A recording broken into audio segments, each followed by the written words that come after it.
দুনিয়া আল্লাহ নবী যখন এসেছিলেন, আম্মা আমিনা গর্ভে যখন ছিল, আমার রাসূলুল্লাহর আব্বা জান ইন্তেকাল হয়ে গেছে। দুনিয়ার জমিনে এসে আমার রাসূল কোনোদিন আব্বাকে ডাকতে পারেনি। এ নওজওয়ানেরা, আল্লাহ নবী দুনিয়াতে আসলেন, নবী আমার কোনোদিন আব্বার মায়া পেলেন না, আব্বাকে ডাকতে পারলেন না। দুনিয়া দুদিনের জমিনে মায়ের মায়া থেকে টেনে নিয়ে যে দুধুমা হালিমা ঘরে চলে গেল। দুধুমা হালিমা বড় আদর করে রাসূলকে মানুষ করতে লাগলে। আল্লাহ নবী একটু বড় হতে আম্মা আমিনার কোলেতে আসলো। আম্মা আমিনার কোলে কয়েকদিন থাকার পরে আল্লাহ নবী বারবার বলতে লাগে, আম্মা যান, প্রত্যেকের আব্বা তাদের বাচ্চাকে নিয়ে যা আদর করে কোলে করে না, আমি মুহাম্মাদের আব্বা কেন আমাকে ডাকে না, আমাকে কোলে করে কেন নাই না? আম্মা জান, আমার আব্বা জান কোথায়? আমি মুহাম্মাদকে আমার আব্বার কাছে নিয়ে চলে, আমার আব্বা কেন আমাকে ডাকে না? এ যুবকেরা, এ নবী পাকের প্রেমিকেরা, আরে আমার নবীর জীবন কত করুণ ছিল গো, একবারও কি মায়া লাগে না? একবারও কি দিল কাঁদে না? যে নবী আমাদের সব থেকে বেশি প্রিয়, যে নবী আমাদেরকে সব থেকে বেশি ভালোবাসে, কিয়ামতের দিনে মা চিনো চিনবে না, বাপ চিনো চিনবে না, অথচ কিয়ামতের দিনে আমার নবী, আপনার নবী চোখের পানি ফেলে কাঁদবে, রব্বি হাবলি উম্মতি উম্মতি উম্মতি। সেই নবীকে আজকে অপমান করা হয়, সেই নবীকে আজকে বেউজ্জতি করা হয়, সেই নবীর আগমনের মাহফিলকে নিয়ে চক্রান্ত করা হয়, সেই নবীর আলোচনা মাহফিলকে বন্ধ করার ষড়যন্ত্র করা হয়। এ যুবকেরা এখনো ঘুমোবে, এখনো কি মাচানে থাকবে, এখনো কি ক্লাবে থাকবে, এখনো কি দরে উদরে ঘুরবে, এখনো কি টিভির সামনে বসে থাকবে? তোমাদের কি ঘুম ভাঙার সময় হয় রে?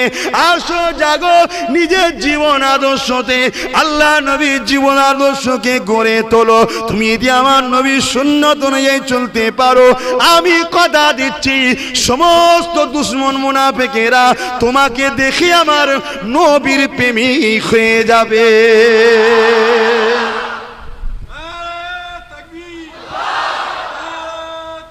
আল্লাহু আকবার।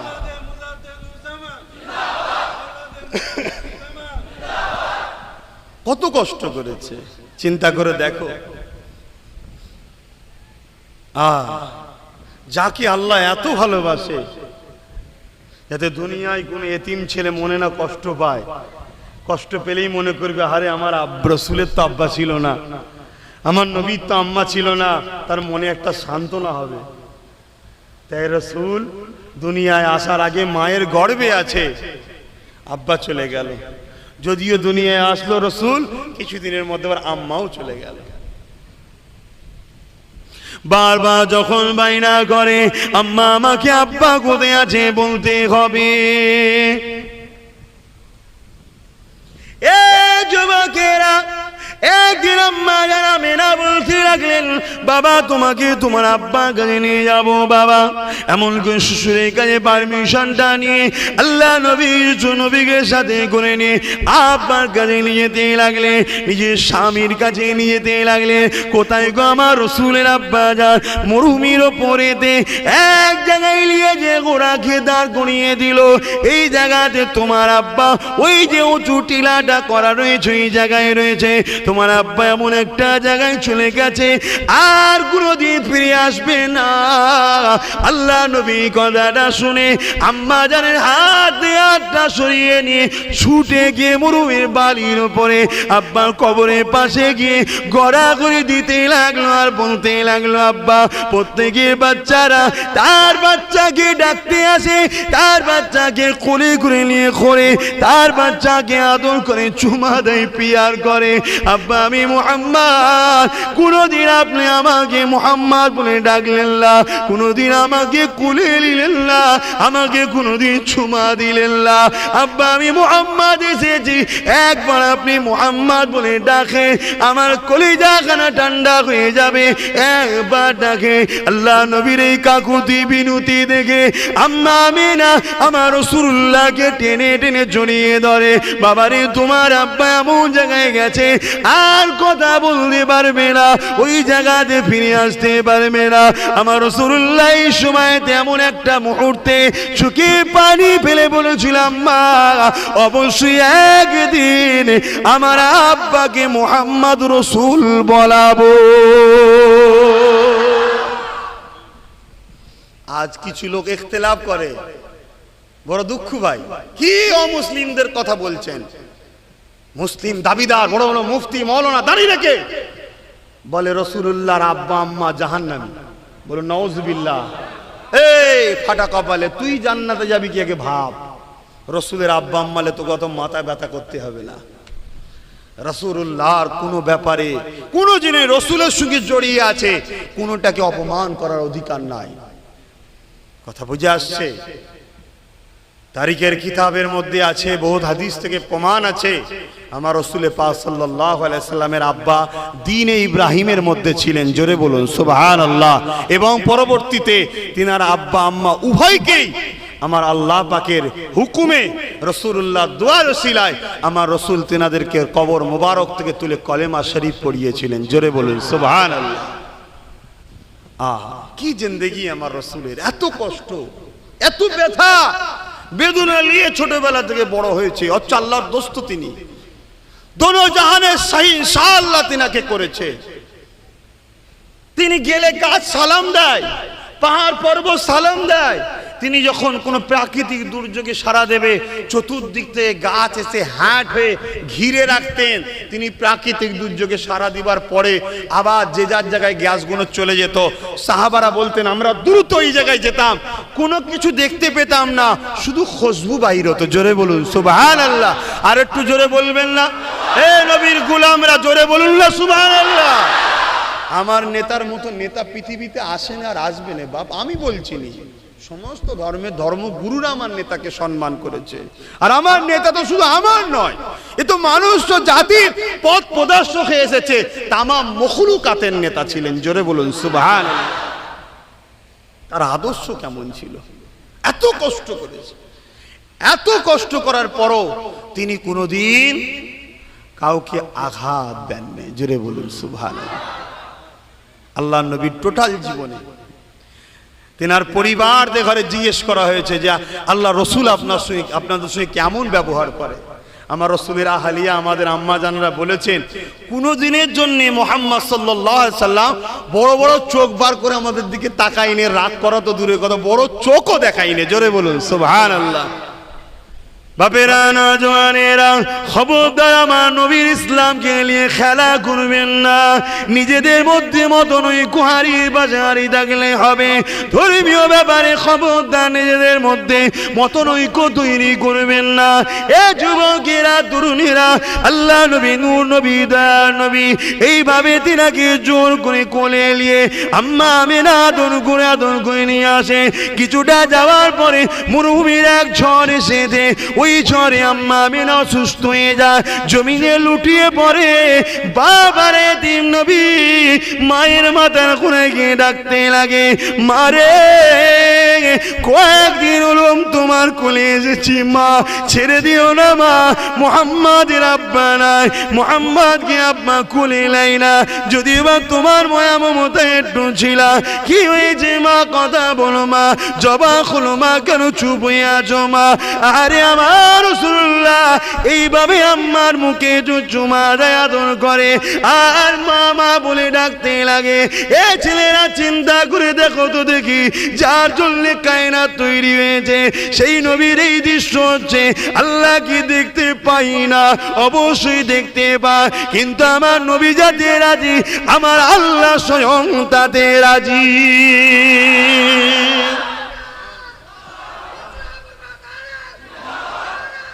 আল্লাহু আকবার। এসব উম্মতের জন্য কুরবানি হয়েছে। উম্মতের মা থাকবে না, উম্মত যেন কষ্টে বুক ভেঙে না যায়, আমাকে দেখে সান্ত্বনা নেবে, আরে আমার নবীর আম্মা ছিল না। তোমার আমার জন্য রাসূল এত স্যাক্রিফাইস করেছে, এত ত্যাগ স্বীকার করেছে, আর সেই নবীকে ভুলে গেলাম। ইতিহাসের পাতা খুলে দেখে এলেন, আল্লাহ নবী জীবন আদর্শকে দেখুন। হ্যাঁ, নবী আমার শিখিয়েছে লা ইলাহা ইল্লাল্লাহ আনা মুহাম্মাদুর রাসূলুল্লাহ।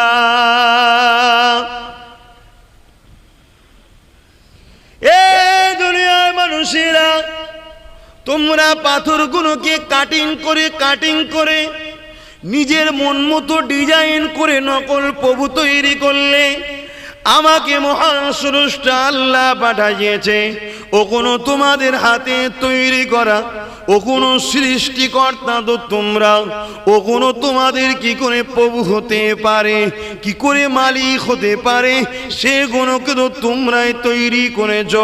বাবারা, তোমাদের রব হলো একজন, যিনি হলেন লা ইলাহা ইল্লাল্লাহ, যিনি হলেন এক আল্লাহ, তিনি ছাড়া কোনো ইলাহ নাই।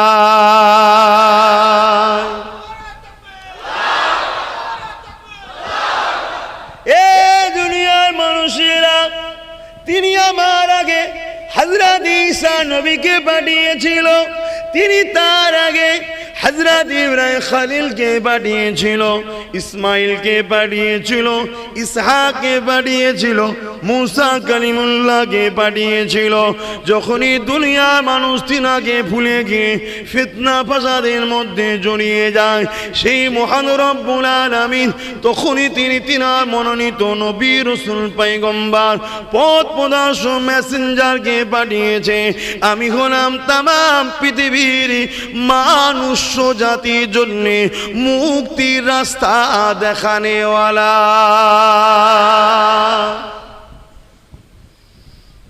এ নওজওয়ানেরা, আল্লাহ নবী এইভাবে শিক্ষা দিতে লাগলেন, আল্লাহ নবী এইভাবে বলতে লাগলেন, বাবারা তোমরা নিজেদের মন মতো চলো না বাবা, তোমরা নিজেদের মা গুলোকে জুলুম করো না বাবা। তারা তখন নিজেদের মাকে জুলুম করত, তোমরা নিজেদের মেয়েগুলোকে জ্যান্ত পুঁতে দিও না বাবা, কেননা কন্যা সন্তান হলো মহান স্রষ্টার পক্ষ থেকে বড় দয়া রহমত, ওদেরকে হত্যা করে দিও না বাবা। এইভাবে নবী আমার শিখাতে লাগলে, আল্লাহ নবী শিখাতে লেগেছে। আবু জেহেল উতবা সাইবা আবু লাহাব বলতে লেগেছে, মুহাম্মদ যেটা বলে সত্য কথা বলে, কিন্তু মুহাম্মাদের কথা যদি মেনে নি, আমাদের যে ধর্ম ব্যবসা, মানুষকে যে বোকা বানিয়ে অর্থকে আত্মসাৎ করা, এটা বন্ধ হয়ে যাবে। তাই মুহাম্মাদের কথা মানা যাবে না। তারা স্বীকার করছে আমার নবী সত্য বলছে, তথাপি তারা শুধুমাত্র নিজেদের স্বার্থে আমার নবীর বিরোধী করেছিল। আজও যারা আমার নবীর বিরোধী করে, তারাও জানে আমার রাসূল সত্য কথা বলেছে, কিন্তু তারা কেন মানতে চায় না? নবী বলেছে গরিবদের জুলুম করা যাবে না, পরের সম্পদকে দখল করা যাবে না, এতিমদের উপরে অত্যাচার করা যাবে না, নারীদেরকে ভোগের পাত্র বানানো যাবে না, এমন করে পরের সম্পদকে নিজের সম্পদ মনে করা যাবে না, মা বাপকে সম্মান করতে হবে, শরাব পান করা যাবে না, সুদ ঘুষ খাওয়া যাবে না, মানুষের কাজ করে দিবার জন্যে তোমাকে সুদ নিলে চলবে না, তার জন্যে তুমি কিছু ঘুষ নেবে চলবে না। এই যে আমার নবী শিখিয়েছে, তারা দেখছি যদি মুহাম্মদকে মেনে নি, তাহলে এই অপকর্মগুলো আমরা করতে পারবো না।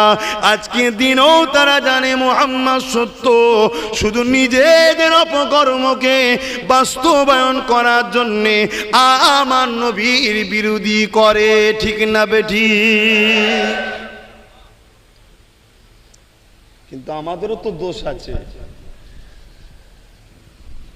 আমরা তো সেই সকল মানুষদের ঘরেই আবার বেশি পিয়ার করি যারা এই অপকর্ম করে বেড়ায়। অসুবিধা হচ্ছে মাইকের আওয়াজে?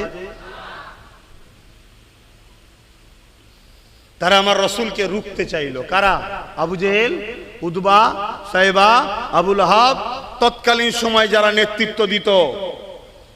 2 নম্বরী, ভণ্ডবী, সন্ত্রাসী, জুলুম, অত্যাচার, রাহাজানি, খুনোখুনি, মারপিট, দাঙ্গা ফাসাদ, মানুষের উপরে যারা আতঙ্ক তৈরি করে রেখেছিল, মানুষকে গোলাম বানিয়ে রেখেছিল, তারা কি করতে লাগলো? তারা তখন দেখলো মুহাম্মদ রসুলকে তো রুকা যাবে না, বড় বংশের, তার পরিবারে অনেক সম্ভ্রান্ত লোক রয়েছে। তাই তখন কি করলো, মুহাম্মাদের সঙ্গে কারো কথা বলা যাবে না, দেখা যাবে না, তার ওয়াজের মাহফিলে বসা যাবে না। ওয়াজ মানে হলো ভালো কথার উপদেশ দেওয়া। সর্বপ্রথম ওয়াজ আল্লাহ করেছিলেন, জোরে বলুন সুবহানাল্লাহ।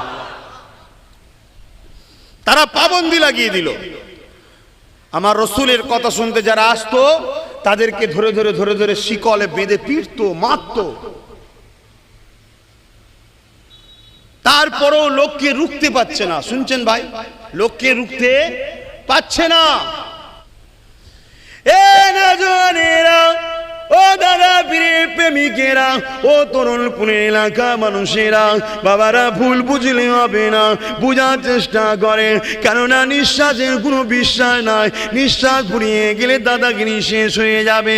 কাফন কপালে জুটবে কি জানি না, জানাজা হবে কি জানি না, গোসল কপালে জুটবে কি জানি না, কিভাবে মৃত্যু হবে কেউ জানে না। এত দাদাগিরি না দিয়ে বোঝার চেষ্টা করে। কেননা দুনিয়া আপনাকে অনেকভাবে তোলার চেষ্টা করবে, বিভিন্ন টোপ দিয়ে আপনাকে ইসলামের বিরুদ্ধে, রসুলের বিরুদ্ধে নিয়ে যাবার চেষ্টা করবে। কিন্তু আপনাকে আল্লাহ জ্ঞান বিবেক বুদ্ধি দিয়েছে, ওই দ্বারা আপনাকে ভাবতে হবে, বিবেচনা করতে হবে। আল্লাহ নবী কত কষ্ট করেছে শুনে রেখে দেয়। নবী আমার এইভাবে ওয়াজ করতে লেগেছে, একটা একটা করে মানুষ নবী পাকের দরবারে আসতে লেগেছে। কেউ নবী পাকের কথা শোনে, কিন্তু জালিমদের ভয়ে নবীর কথা কে মনে করে নিয়ে নবীর পাশে দাঁড়াবে সাহসটা কারো হয় না। এ যুবকেরা, তরুণেরা, আমার মুজাদ্দিদ জামান জিনার খানদানে আল্লাহ নবীর প্রথম সাহাবী হযরত আবু বকর সিদ্দিক, তিনি একদিন রাস্তা দিয়ে যায়। আল্লাহ নবী তেনাকে বলতে লেগেছে, আবু বকর রে, কেউ আমার কথা মানে না, তুমি কি আমার কথা মানবে? আল্লাহ নবী জিজ্ঞাসা করেছিলেন কি কথা বলতেছে? আল্লাহ নবী বলেছেন, লা ইলাহা ইল্লাল্লাহ আনা মুহাম্মাদুর রাসূলুল্লাহ। এ আবু বকর, আল্লাহ যারা কোনো ইলাহ নাই, এই জমিনের মালিক আল্লাহ, আসমানের মালিক আল্লাহ। কুল হুয়াল্লাহু আহাদ, আল্লাহ হলো এক এক এক, আল্লাহুস সামাদ, তিনি কারো মুখাপেক্ষী নয়। লাম ইয়ালিদ ওয়া লাম ইউলাদ, তিনি কারো থেকে জন্ম নেন না, অর্থাৎ তিনি বাপ মা ছেলে বলে নাই। ওয়ালাম ইয়াকুল্লাহু কুফুয়ান আহাদ, লাম ইয়ালিদ ওয়া লাম ইউলাদ, এবং তারও থেকে কেউ জন্ম নেয় না, অর্থাৎ তিনি ছেলে স্ত্রী বলে কেউ নাই। ওয়ালাম ইয়াকুল্লাহু কুফুয়ান আহাদ, তিনি এক অদ্বিতীয়। এ আবু বকর মেনে কি নেবে? হযরত আবু বকর কোনো প্রশ্ন না করে আমার রাসূলুল্লাহ নূরে হাতে হাত দিয়ে ইমানে নূরে কালেমা পড়ে নবীর কাতারে দাঁড়িয়ে যায়।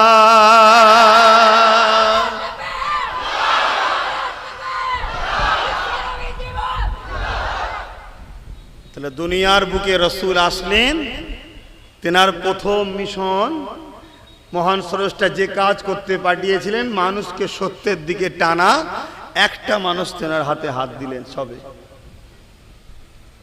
আবার প্রচার করতে লেগেছে, কেউ শুনছে না। আল্লাহ রসুল একদিন আবু বকর সিদ্দিককে নিয়ে কাবা শরীফের পাশে দাঁড়ালেন। এলাকার মানুষকে বললেন, আবু বকর তুমি ডাকো। সিদ্দিক একবার ডাকছে, এ আমার এলাকার মানুষরা। আর আবু বকর সিদ্দিক জাহিলিয়াত যুগে তো কিন্তু এক আল্লাহর সঙ্গে কখনো শিরক করেনি, বলুন সুবহানাল্লাহ। হ্যাঁ, উনি সর্বসময় পবিত্র হালে দ্বীনে ইব্রাহিমের উপরে ছিলেন, বলুন আলহামদুলিল্লাহ। তো উনি ডাক দিলেন, উনার চলন বলন কথাবার্তা অন্য সবার থেকে আলাদা ছিল, তাই সবাই এলাকার মানুষ উনাকে ভালোবাসতেন, শ্রদ্ধা করতেন। উনি ডেকেছে, সবাই এসে হাজির। কি বলছো ভাই আবু বকর? পাশে রসুল দাঁড়িয়ে আছে, হযরত আবু বকর সিদ্দিক বলছে, তোমরা আমার সম্বন্ধে কি বলো? তারা বলল, তুমি খুব ভালো মানুষ, তুমি কখনো ঝগড়া ফাসাদে থাকো না, তোমরা যখন আমাকে ভালো মনে করো তাহলে আমি যে কথা বলছি তোমরা শোনো। ইনি হলেন মুহাম্মদ রসুল, ইনি যেটা বলছেন মেনে নাও। তোমাদের রব হলো জমিন আসমানের মালিক একজন আল্লাহ, তাকে কেউ দেখেনি, তার কোনো ফটো নেই, তার কোনো ছবি নাই, সেই রবকে তোমরা মেনে নাও। জোরে বলুন সুবহানাল্লাহ। যেই এই কথা বলেছে অমনি পাথর নিয়ে হযরত সিদ্দিক আকবরকে মারতে লেগেছে। ভেবে দেখুন, তাহলে ন্যায় কথা সত্য কথা বলতে গেলে বা বলার প্রচার করতে গেলে বাধা হয় না? হয় না? সিদ্দিক আকবরের পরে বাধা হয়েছে, তার খানদানের ছেলে আমার ওপরে বাধা হতে পারে না? পারে না। এতে মন খারাপ আমার করলাম নেই, তারই তো তোমরা রুহানি ছেলে, সেই সিলসিলারই তো রুহানি ছেলে নাকি? আমি রক্তের ছেলে, তোমরা রুহানি ছেলে, তা তোমাদের উপরে তো বাধা আসতে পারে, তা রাগ করলে হবে? আল্লাহ নবী নূর নবী দয়া নবী পাশে দাঁড়িয়ে দাঁড়িয়ে এই মেসেজটা দেওয়ার পরে আবু বকর সিদ্দিকের উপরে অত্যাচার শুরু হয়ে যায়। শরীরে রক্ত ঝরতে লেগেছে, পাথরের আঘাত একের পর আসতে লেগেছে, শরীর থেকে রক্ত ফিচকিতে বেরোতে লেগেছে, কাবার জমিনে রক্ত পড়তে লেগেছে। এ যুবকেরা, ইসলামের জন্য, নবীর জন্য আল্লাহর জমিনের উপরে সর্বপ্রথম যা রক্ত ঝরেছে, ইনশাআল্লাহ সেই খানদানের ছেলে শরীরে সেই রক্ত আছে। ইসলামের স্বার্থে বলে দিয়ে যায়, আল্লাহ নবী জানিয়ে দিলেন এই জমিনের উপরে সব থেকে শ্রেষ্ঠ হবে আলেমরা, আর সব থেকে নিকৃষ্ট হবে আলেমরা। দুই শ্রেণী থাকবে। একটু ধরার সময় ধরে ধরে দেখে দেখে দেখো, কত বড় বড় পীর সাহেব, কত বড় বড় ইমাম সাহেব, মৌলী সাহেব, মুফতি সাহেব দুনিয়ার খপ্পরে পড়ে ধ্বংস হয়ে গেছে, যুগে যুগে হয়ে এসছে। একটু বুঝে বুঝে ধরতে হবে বাপ। এ যুবকেরা, তরুণেরা, নজওয়ানেরা, বাবারা শুয়ে রেখে দাও, যে রেখে দাও আমার মুজাদ্দিদ জামানের সিলসিলা অনুগামী অনুসারীরা, আমার আবু বকর সিদ্দিক এত মেরেছিল, আমার আবু বকর সিদ্দিক কাবার জমিনে অজ্ঞান হয়ে পড়ে গেলেন। সেই দিন নিষ্ঠুর পাষাণ সন্ত্রাসীরা, আবু জুলুদ বাসাইবার লোকেরা আমার নবীকে ছাড়ে নে গো, আমার নবীকেও তারা মেরেছিল। আল্লাহ নবীর নূর মুবারক থেকে, আল্লাহ নবীর শরীর মুবারক থেকে পবিত্র খুন ঝরতে শুরু হয়ে যায়। নবী পাক ও কাবার জমিনে পড়ে যায়। একদিকে আবু বকর সিদ্দিক অজ্ঞানে পড়ে আছে, আর একদিকে রাসূলুল্লাহ অজ্ঞানে পড়ে আছে। কে কাকে দেখবে? একটাই মানুষ দেখার হয়েছিল, সেও তো অজ্ঞানে পড়ে আছে। এ নওজওয়ানেরা, এত সহজে ইসলাম পৃথিবীতে আসে নে গো, এত সহজে জাহিলিয়াত প্রথা বন্ধ হয়ে যে শান্তি প্রচার হয় নে গো, এত সহজে মাকে মারা বন্ধ হয় নে গো, এত সহজে নারীগুলো জেন্ত পুঁতে দেওয়া বন্ধ হয় নে গো, এত সহজে মদ সমাজে বন্ধ হয়নি গো, এত সহজে সুদ বন্ধ হয়নি গো, এত সহজে খুন খারাপি বন্ধ হয়নি গো, এত সহজে হিংসা ব্যভিচারী বন্ধ হয়নি গো। আল্লাহ নবী অনেক কষ্ট করেছিল, তারপরে পৃথিবীর জমিনে শান্তি প্রতিষ্ঠিত হয়েছে। সেই নবীর উম্মত দাবি করে আমরা যদি শরাব পান করি বা শরাবীদের সাথ দিই, কিয়ামতের দিন নাজাত পাওয়া যাবে না।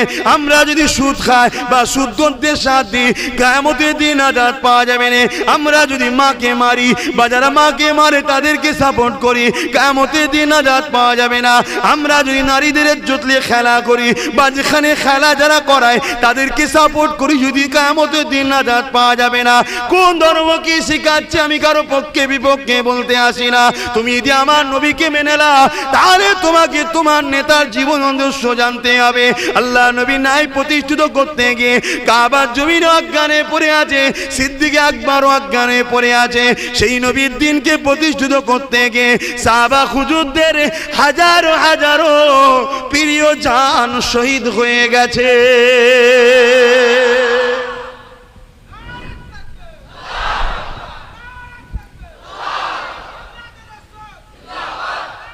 আল্লাহু আকবার। বোঝার চেষ্টা করো যুবকেরা, ভুল আলাদা জিনিস আর ইসলামের ক্ষতি করা আলাদা জিনিস। আমি কিছু বুঝাতে পারলাম? ভুল মানুষ মাত্র হয়, কিন্তু ইসলামের ক্ষতি আলাদা জিনিস। ইসলামের ক্ষতিতে কোনোদিন নাজাত নাই। হযরতে আবু বকর সিদ্দিকের এত রক্ত বেরিয়েছে, অজ্ঞানে পড়ে আছে, দয়া নবী অজ্ঞানে পড়ে আছে, কেউ তুলার নাই। তামিল গোত্রের মানুষেরা হযরতে সিদ্দিক আকবরকে তুলে নিয়ে গেছে ঘরে, কিন্তু আমার রসুলকে নিয়ে যায়নি। আহা, বাপ হারা মা হারা। বাপেরা, নওজওয়ানেরা বোঝার চেষ্টা করে নবী আমার কত কষ্ট করেছে। বাপ হারা মা হারা এতিম সেই নবী আমার দুনিয়ার জমিনে সে দাওয়াত দিলে, এ দুনিয়া মানুষেরা মানুষকে হত্যা করো না গো, মানুষকে কখনো জুলুম করো না গো। যার তোমরা জান দিওনি, যাকে তোমরা সৃষ্টি করোনি, তাকে তোমরা হত্যা করবে কেন? হ্যাঁ, তিনি জানিয়ে দিয়েছে এই কাজ হলে তাদের মৃত্যুদণ্ড দিতে হবে। তিনার হুকুম যারা নিজেরা কখনো আইনকে হাতে তুলো না, নিজেরা নিজেদের মাধ্যমে ফিতনা ফাসাদ করো না, মানুষ মানুষকে হত্যা করে দিও না গো। সে যে কোনো ধর্মের হোক না কেন, মানুষ মানুষকে ভালোবাসবে। আরে আমার নেতা কি শিক্ষা দিয়েছে, আমার কোরআন কি শিক্ষা দিয়েছে। আল্লাহ নবী একদিন রাস্তা দিয়ে যায়, এমন সময় দেখা যায় রাস্তা ধারে একটা ধুলোবালি জায়গাতে একটা বুড়ি মহিলা বসে রয়েছে। নবী আমার বুড়ির পাঁচ কাছে গেলে নবী আমার কিছুক্ষণ দেখতে লাগলো। অনেক মানুষ রাস্তা দিয়ে যায়, বুড়ির দিকে একবার তাকায়, দ্বিতীয়বার তাকায় না, কেউ কোনো খোঁজ নেয় না, ভ্রুক্ষেপ করে না। দয়ার নবী আমার আগে আগে আগে আগে গেলে ওই বুড়ির পাশে গিয়ে বসলে আল্লাহ নবীকে সাবন করে খোঁজ নিতে লাগলে। মা কি ব্যাপার, এই ধুলোবালি জায়গাতে আপনি বসে আছেন কেন? এখানে নোংরা রয়েছে, ধুলো জায়গাতে আপনি বসে আছেন কেন? ওই মহিলা বলেছিলেন, কে রে বাবা, কে তুই আমার খোঁজ নিচ্ছিস?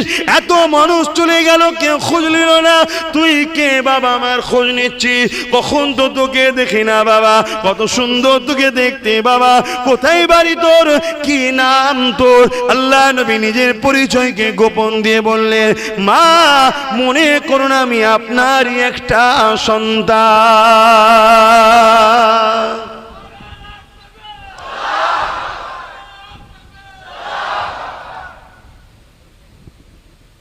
আল্লাহ রসুল ওই মহিলাকে জিজ্ঞেস করছে, মা কি ব্যাপার? বলছে, আরে বাবা একটা কাজে বেরিয়েছি, দুর্বল শরীর, হাঁটতে পারিনি, বসে পড়েছি। আল্লাহ রসুল বলছেন, এত অসুস্থতায় আপনি বেরিয়েছেন কেন? সাথে তো ছেলে পুলে বেরোতে হয়, সাথে কাউকে লিতার ছেলে পুলে নাই।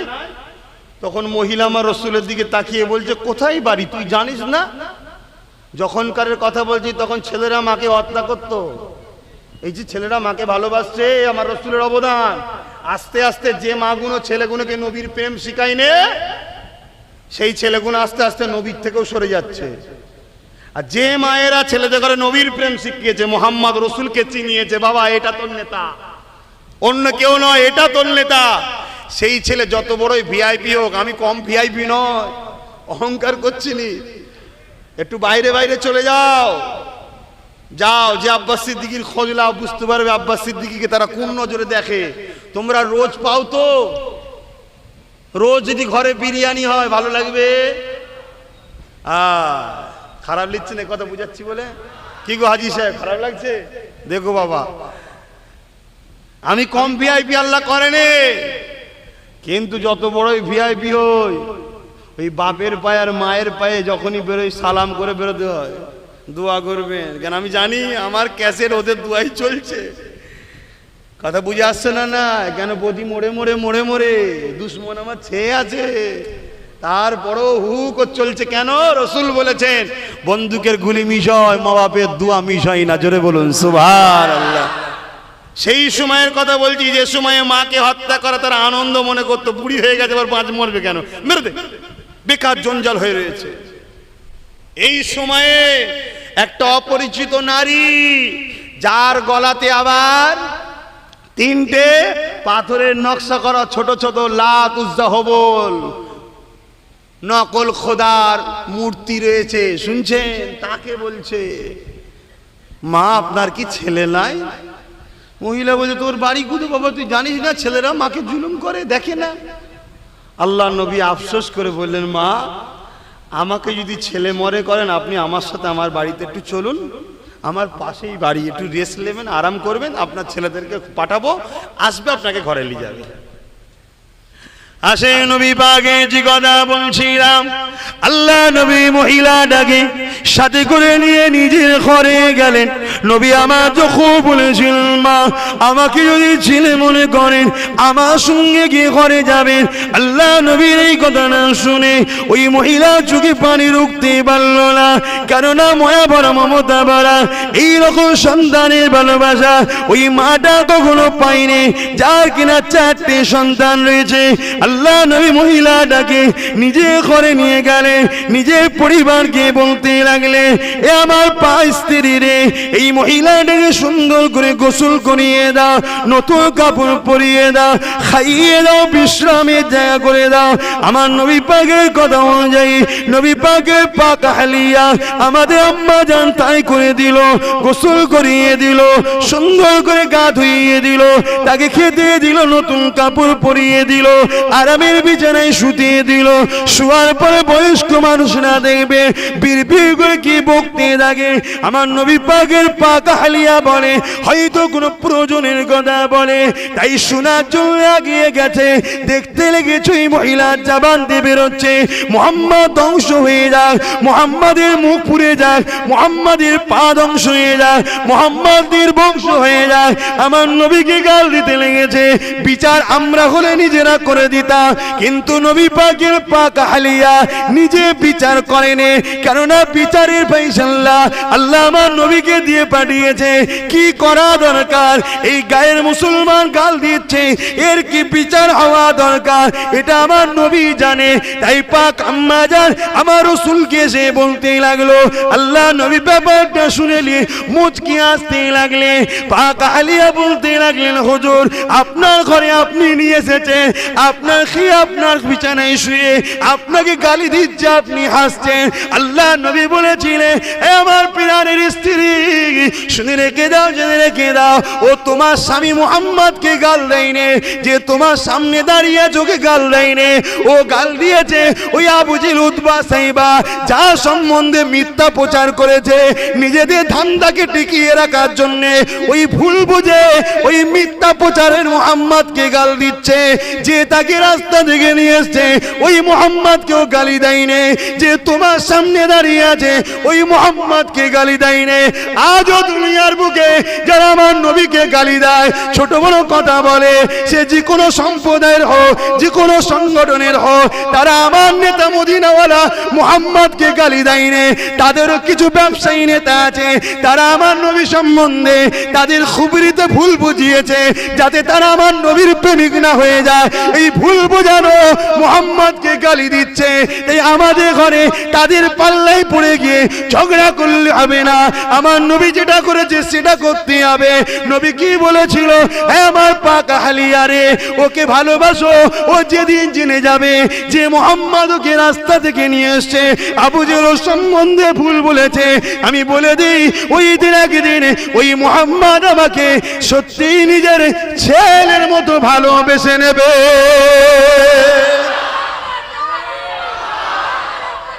আল্লাহু আকবার।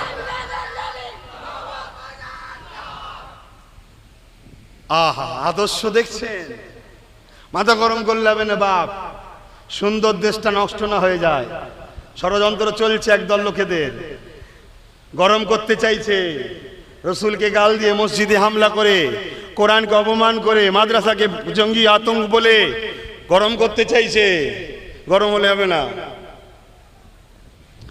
বাবেরা, নওজওয়ান তরুণেরা, এ নবী পাকের প্রেমিকেরা, আল্লাহ নবী দিয়ে দুনিয়া বাদশা হাবিবুল্লাহ জীবন আদর্শ দেখলে অবাক হয়ে যাবে। এ নওজওয়ানেরা, আমার নবী পাক সাল্লাল্লাহু আলাইহি ওয়াসাল্লাম মদিনা নববী শরীফে বসে আছে। এমন সময় একজন ইহুদি আসলো আর একজন মুসলিম চলে আসলো। একটা খোঁড়াকে ধরে ইহুদি একদিকে লাগাম ধরেছে, মুসলমান একদিকে লাগাম ধরেছে। আমার নবীর কাছে এসেছে, আমার নেতার কাছে এসেছে। আমার নেতা তখন আমি যখন মদিনার রাষ্ট্রনায়ক, মদিনার রাষ্ট্রনায়ক মদিনার সিংহাসনে বিচারের আসনে বসে আছে। এ যুবকেরা, আল্লাহ নবীর কাছে দুজনে হাজির হয়ে গেল।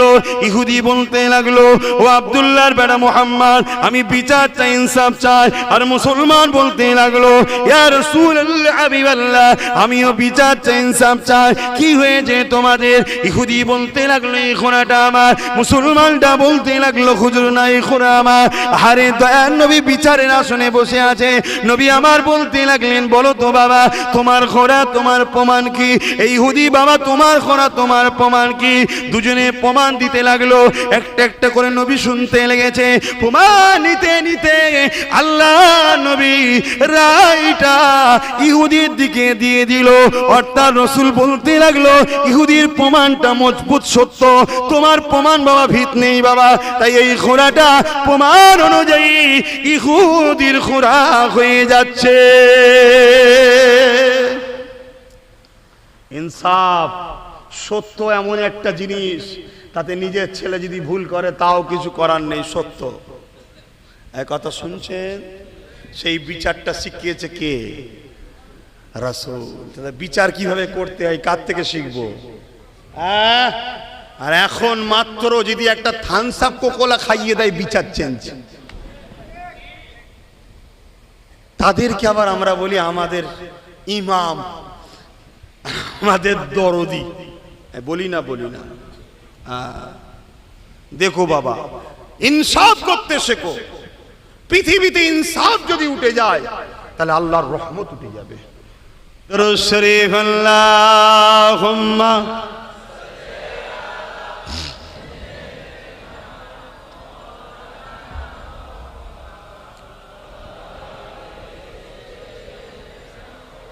ওরে বাবা, অনেক বেজে গেছে তো, আরো আজ করে কি হবে, অনেকটা হয়ে গেছে।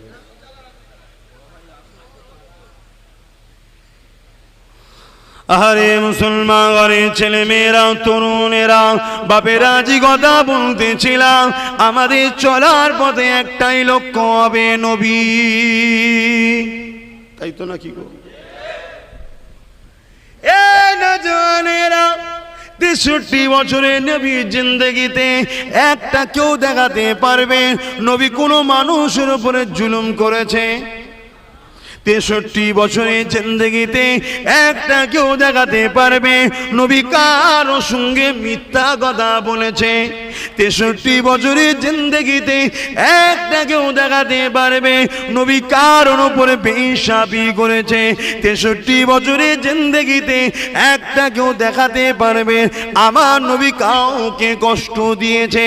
আরে নবী আমার যখন মক্কা থেকে হক কথা বলার জন্য ইয়াসরিবে মক্কা থেকে ছেড়ে চলে যেতে হলো, ওই মদিনা ইয়াসরিব ছিল বিমারির জায়গা, অসুস্থ জায়গায়, ওই জায়গাতে সব থেকে বেশি বসবাস করত ইহুদিরা।